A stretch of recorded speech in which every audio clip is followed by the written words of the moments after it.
قصة اليوم تتكلم عن بنت تحب بنت.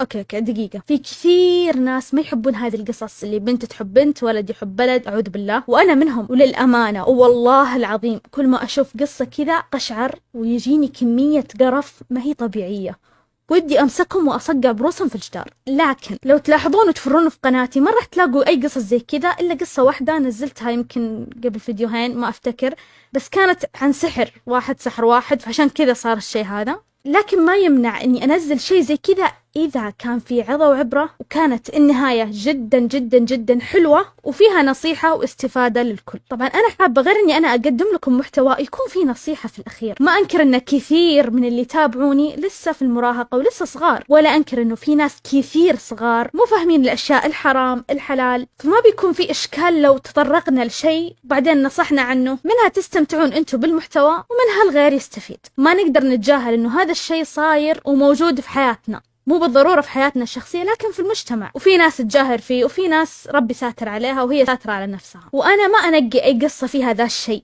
بمعنى القصة إذا ما كان فيها فايدة وعظة وعبرة وفيها أنا ما أنقيها. إذا ما كانت القصة مناسبة صدقوني أنا نفسي ما راح أنزلها. فأتمنى أنكم فهمتوا علي. طيب سلام، أنا رون، مقطع جديد وقصة جديدة. صلوا على النبي. قبل ما نبدأ أنا آسفة على اليومين اللي ما نزلت فيها مقطع، صدقوني يا جماعة ما أدري إيش فيني، كذا خملانة ومالي خلق أصور، أحس فيني تعب. لكن اليوم خلصت شغلي قلت لازم أصور. كنت أحتاج اليومين الراحة هذه عشان أرجع بقوة. يلا نبدأ. تقول صاحبة القصة: أنا من عائلة تتكون من أم وأب و5 بنات وولدين، وأنا كنت البنت الرابعة. ترتيبنا كالآتي: ولد وبعدين 3 بنات، بعدين أنا، بعدين أختي وأخوي الصغير. حياتي ممكن تقولون عنها عادية جدا، عائلتنا محبة جدا وكل واحد عايش زي ما يبغى ومشغول بحياته، وإذا تجمعنا نضحك ونسولف، يعني بالعربي ما في نفس ثقيلة. أنا بالمتوسط واسمي منال. من بين أخواتي كلهم علاقتي بأختي الكبيرة مرة جيدة، هي أكبر مني ب4 سنين وهي الأفضل بالنسبة لي. اسم أختي نورة. أختي نورة بالثانوي، وزي ما قلت لكم علاقتنا مع بعض جدا كويسة، تقول لي أسرارها، تعلمني كل شيء يصير معاها، حتى لما نتكلم صحباتها ما تطلعني برا ولا شيء، أجلس أسمع كل حاجة. مرة توثق فيني. طبعا أنا أحبها وكل حاجة، بس ثقتي بغيري مهزوزة. ما كنت أعلمها أي شيء، يعني أقول لها كل شيء لكن أسراري مستحيل. يعني تعرف عني أشياء سطحية، يعني أسراري السطحية حتى عامل بقالتنا يعرفها. المهم أني كنت مرة أحبها وأسوي اللي تقول لي عليه ودائما أساعدها. وإذا بتسألون عن علاقتي بباقي أهلي، هي حلوة الحمد لله. وكنت السند لأختي وأخويا اللي أصغر مني، وقت ضيقتهم يجوني ويبكون بحضني، ما كنت أرفض لهم طلب. وإذا رحت أنا البقالة أشتري لي شيء عمري ما أنساهم، وأحب أحارشهم وألعب معاهم، يعني علاقتي فيهم كويسة. أما باقي أخواني علاقتي فيهم عادية. وكنت فعلا إنسانة بشوشة وأحب صحباتي ودائما أوقف جنبهم، حتى إذا شفت أمي تبكي أروح لها وأساندها وأحضنها كذا. ما كنت أحب أشوف أحد حولي حزين، ودايم أحب أغير من نفسياتهم كذا. أنا من وأنا صغيرة هذا الطبع فيني. وكنت أعشق أبويا، مستحيل يمر يوم من غير ما أحضنه وألعب معه. طبعا شفت كل هذه الحياة السعيدة دمرتها بيدي وبسببي. كيف؟ وش السبب؟ دحين تعرفون. احنا كنا عايشين في شقة فوق خالي، وابويا طلع وبنالنا عمارة. الدمار بدأ من آخر 2 سنين بعد ما جاء المرض. كان وضعي عادي مع أهلي ووضعنا كويس، إلين ما رجعت الدراسة وتعرفت على بنات صديقات سوء وتأثرت فيهم مرة. كانوا من نوع النظام اللي بنت مع بنت ألوان، الله يكفينا الشر. تأثرت وصرت زيهم. حالتي الدراسية من سيء إلى أسوأ. طبعا قبل أتعرف على هذه الشلة كان عندي 3 صديقات، بنت خالتي وبنت خالي وبنت صديقة أمي، كانوا الأقرب لي وبس هم صحباتي. كنت أنا دائما جنب بنت صاحبة أمي لأنها كانت وقتها تمر بفترة سيئة من حياتها، فكنت دائما أطلع معاها وأغير جوها وأونسها، وصارت مرة قريبة مني. طبعا زي ما قلت لكم تعرفت على ذولا صديقات السوء الشلة هذه، وحكيت صديقتي عنهم اللي هي بنت صاحبة ماما، وقالت لي يا منال ابعدي عنهم، هذولا ناس مو كويسين، وكانت دائما تحذرني منهم، لكن أنا ما سمعت لها. لا تنسون تشتركون في قناتي على اليوتيوب رون. يلا نكمل. وتعمقت علاقتي فيهم وصرت مرة قريبة منهم، أسمع الفضفضتهم وأواسيهم ودائما جنبهم، وكانوا يهتمون لي ويسووا لي زي ما أسوي لهم. كل ذا الكلام صار بالترم الأول والثاني. جاء الترم الثالث بدأت التغيرات علي. صرت أكره أختي نورة وبس أعاندها، وإذا أخواني الصغار يبغون يفضفضون لي أطردهم وأقول لهم إيش أسوي لكم، لين متى وأنتوا ضعاف كذا. دائما أجرحهم، وأمي وأبويا ما صرت أبر فيهم لدرجة إني صرت أسرق من فلوسهم وبس، كل يوم أتهاوش مع أهلي، لدرجة إن أهلي طفشوا مني، كرهوني، صار حتى إذا بيروحون مكان ما ياخذوني ولا يكلموني، حتى لو كنت زعلانة. كل يومين ثلاث أحاول أقوي علاقتي مع صديقات السوء، أحاول إن أخلي علاقتي فيهم حلوة وكل همي رضاهم. حرفيا بعت الدنيا عشانهم، وهم ما إيش صاروا يسوون؟ صاروا يطلعون مع بعض ويسحبون علي، يتصورون مع بعض وأنا ماني معاهم، يشترون البعض أشياء ويسحبون علي. حسسوني إني معاهم طرف ثالث، وإن هذا المكان مو مكاني. طبعا صاحبتي بنت صاحبة ماما، أنا ليش أقول بنت صاحبة أمي، اسمها نهى هذه علاقتي فيها خربت. تضاربت مع نهى ليش؟ عشان البنت اللي أحبها. أيوة كنت أحب بنت وأبغاها حبيبتي، مع أني عارفة أن هذا الشيء حرام، لكن ما أدري إيش كان فيني هذيك الفترة. أختي نورة كانت دايما تخاصمني، هي ونهى يخاصموني وإني أبعد عن ذا الحب، لأن أصلا فوق ما هو حرام كانوا خايفين علي وعلى معصيتي، لكن ما سمعت لهم وطنشتهم. وبيوم كانوا نهى ونورة يطقطقون على البنت اللي أنا أحبها، وزعلت وتضايقت وتهاوشت مع نهى، وقالت لي أختي نورة لا تتهاوشن مع نهى وتخسرينها عشان اللي تحبينها هذه، لأنها ترى بيوم بتبيعك وبترميك. لا تبيعين أغلى ما عندك وتخسرين صديقتك الحقيقية عشان ناس مو مقدرينك. بيجي يوم والبنت اللي تحبينها هذه وفرحانة فيها بتتركك، وصحباتك كمان صحبات السوء هذولا بيتركونك. قمت وضاربت مع أختي نورة، قلت لها لا ما راح يتركوني، وانتي ايش دخلك أصلا في علاقاتي؟ وتضاربنا مضاربة قوية فرقت بيننا واحدة من أخواتي. هذاك اليوم خسرت أختي وخسرت نهى. هذيك الفترة مريت بأصعب فترة في حياتي، تعبت نفسيا، وفعلا كلامهم طلع صح. صحباتي أو صديقات السوء يدرون إني تعبانة، بس قالوا ايش دخلنا فيها، دائما يحشون فيني ويطقطقون على غبائي وكيف إني أنا مصدقتهم، وإني أنا تهاوشت مع أشخاص أحبهم عشانهم. كان يوم مليء بالصدمات، بنت كل حساباتي من بعد الاختبارات واختفيت، ما حد يعرف أنا حية ولا ميتة. تفكرون إنهم اهتموا؟ أبد، ولا دروا عني. أتكلم عن صديقات السوء. رحت أبغى أرجع علاقتي بنهى، وقالت مستحيل أرجع علاقتنا زي قبل، أنتي كل مرة تبيعيني عشان أشخاص، وإذا تركوك جيتي عندي، أنا تعبت منك ومن علاقتنا. وقالت لي كلام يعور القلب، وأشوف كيف أختي تناظر لي بكره وما صارت معايا زي أول. حتى أخواني الصغار صاروا يكرهوني، الوحيدة اللي علاقتي حلوة فيها أمي وأخوي الكبير، دايما أجلس وأسولف معهم، وإذا خلصت أرجع لغرفتي بهدوء. صرت أبكي بالساعات ولا آكل شيء، أجلس يومين ما آكل ولا حاجة. تعبت نفسيتي بشكل، خسرت أقرب الناس لي، خسرت صحتي ونفسي، خسرت أشياء كثير لو أقدر أني أرجع بالزمن ورا ولا أخسرهم.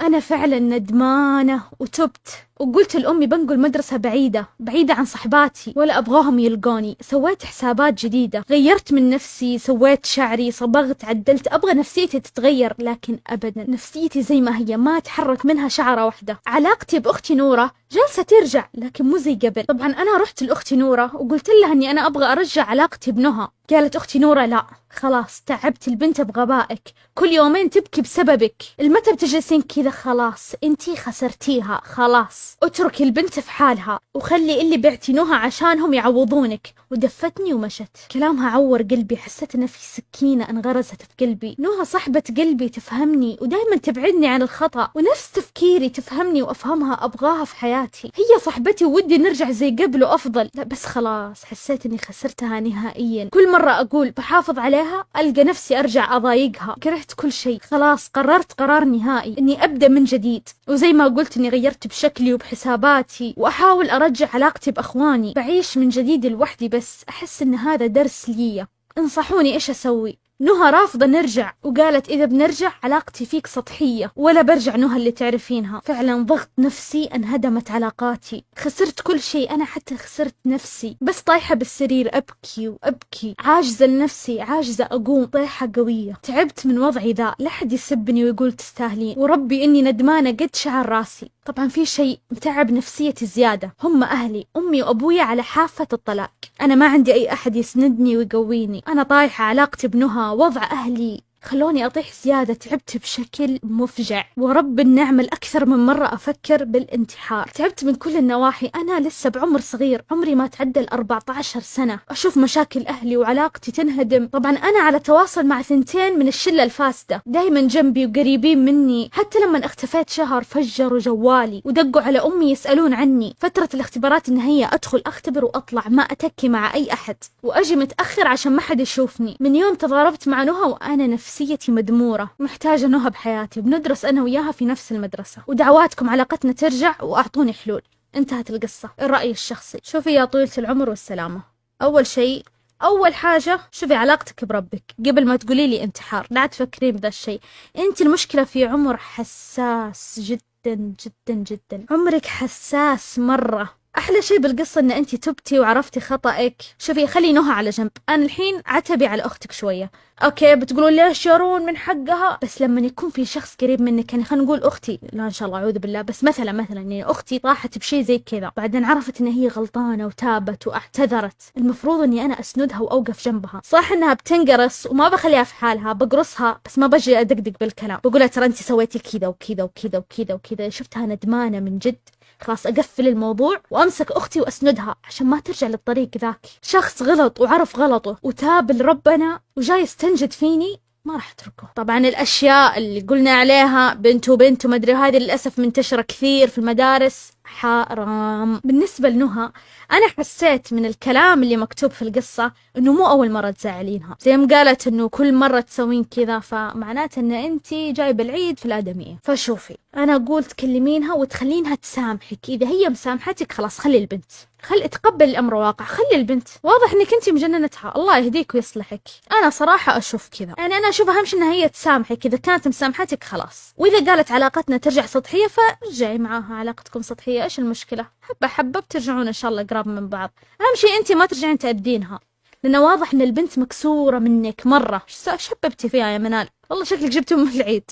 تعالي هنا، البنتين اللي من الشلة الفاسدة ويتواصلوا معك، أيوة شو يسوون حبيبتي؟ مو قلتي خلاص غيرت حياتي وحسابات جديدة ومدرسة جديدة؟ حتى لو كانوا يهتموا فيك، ناس ماشيين في ذا الطريق، الأفضل إنك تبعدين عنهم. مرة تحبينهم متعلقة فيهم عشان ما في أحد يسندك هذه الفترة وهم معاكي، لا تنسين إنه هم ماشيين في طريق خطأ وإنت بنفسك عارفة. لا تقولي خلاص أنا انقرصت وما عاد بمشي في هذا الطريق، ما أنت ماشية فيه مشيتي فيه. لا تستبعدين أي شيء، لا تستبعد إن الشيطان يضحك عليك مرة ثانية. خلي علاقتك فيهم سطحية إلين تخرجين من هذه العلاقة، خلاص مع السلامة. بمجرد إنك ما تخشي مدرسة جديدة اقطع علاقتك فيهم بالتدريج، ما أقول مرة واحدة، بالتدريج، حبة حبة وخلاص. شوفي حبيبي، لا تفكرين بالانتحار نهائيا، تقربي من ربك أكثر. كل ما حسيتي نفسك متضايقة صلي ركعتين، استغفري، مارسي هواية، سوي أي حاجة إلا إنك تفكرين بالانتحار. تبغين جهنم؟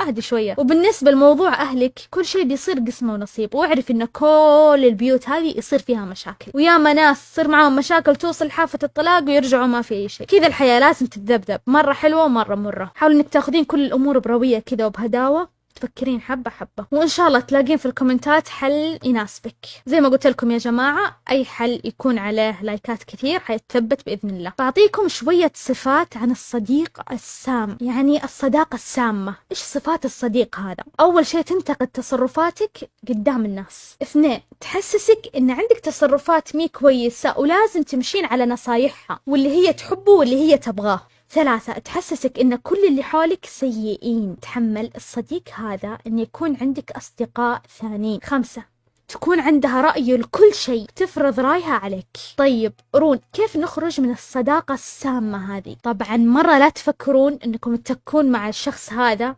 تقولوا له والله إن أنا في قلبي كذا وكذا، حتى لو كنتوا تتكلمون بطريقة لطيفة، لأن الصديق هذا غالبا ما راح يتمتع بمهارة الاستماع. عشان كذا لازم تنسحبون بالتدريج حبة حبة، لأن الخروج بيكون أصعب كل ما تعمقتوا في الصداقة هذه. ولا تحزنوا أو تتضايقوا لما يترككم صديق أو تتركون صديق، لأن ربي بيتولى أمركم. لما تشوف صديقك ياخذ منك أكثر مما يعطي ويشوفك وسيلة عشان تنفذ اللي هو يبغاه، في الوسيلة الوحيدة هي الابتعاد. تبقى له تحية والسلام عليكم. وبس لهنا يكون وصلنا نهاية فيديو اليوم. إذا عجبكم المقطع لا تنسون تضغطون على زر اللايك وتشتركون في القناة.